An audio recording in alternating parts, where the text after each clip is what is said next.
we'll talk about reverse transcriptase PCR, and this kind of PCR converts mRNA into cDNA with the help of reverse transcriptase enzyme.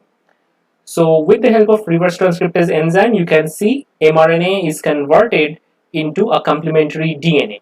This cDNA can be utilized for various applications. For example, if you are making a cDNA library, this is the first step.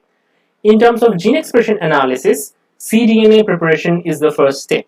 So let's learn how this process is done and what is the scientific basis behind it. But let me tell you, this kind of process was formulated after knowing that several viruses can perform reverse transcription reactions, such as the HIV virus. HIV virus has reverse transcriptase enzyme which converts the viral mRNA into cDNA. And looking at this biological phenomena, scientists designed this particular RT PCR strategy. Now let us look at a mRNA. This particular mRNA has a 5' cap and a 3' polyadenylated tail.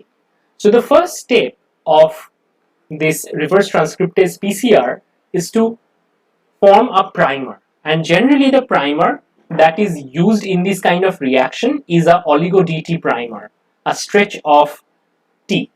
So reverse transcriptase enzyme can start synthesizing the cDNA strand if you have this oligo-DT primer. But in reality, this particular reaction is a little bit more complex. So instead of using only oligo-DT, scientists prefer to use a combination of oligo-DT and random hexamer primers.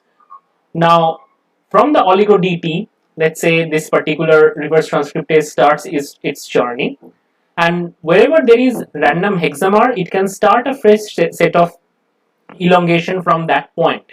Now, processivity of reverse transcriptase is low, and that is why using a combination of hexamer and oligo-DT gives good yield. So let's compare normal PCR with the reverse transcriptase PCR. When it is normal PCR, template is DNA, but in case of reverse transcriptase PCR, mRNA act as a template.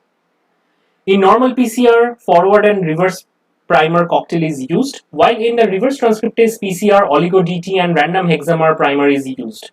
dNTP is used in both of these reactions. In normal PCR, Taq polymerase is used, whereas in reverse transcriptase PCR, reverse transcriptase enzyme is used. And adequate buffer, magnesium chloride, these kind of components are used in both these cases. And the program that is used to generate or used to amplify the products, they are also different. In normal PCR, the Taq polymerase works in 72 degrees centigrade, while reverse transcriptase, at least the newer version of reverse transcriptase, works at 50 degrees centigrade. And the programs are also very different. And let us try to understand what exactly happens during these cycles in the thermal cycler. So first step is an incubation at 60 degrees centigrade for 5 minutes, where the secondary structures of the RNA is resolved and a linearized RNA is formed. Then a stage where 4 degrees centigrade is reached. Then several primers such as the oligo-DT and the hexamer primer can anneal to this RNA. Later on, at 50 degrees centigrade temperature, the reverse transcriptase can be recruited and it can start polymerizing and synthesizing the cDNA strand. After it has done its job, it can be heat inactivated at 80 degrees centigrade. And that is how we obtain cDNA from the RT PCR reaction.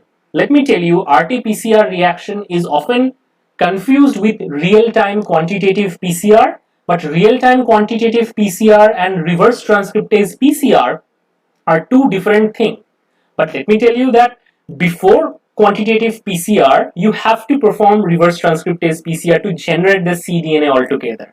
If you want to learn more about RT-qPCR or real-time quantitative PCR, you can click on the video in the I button. So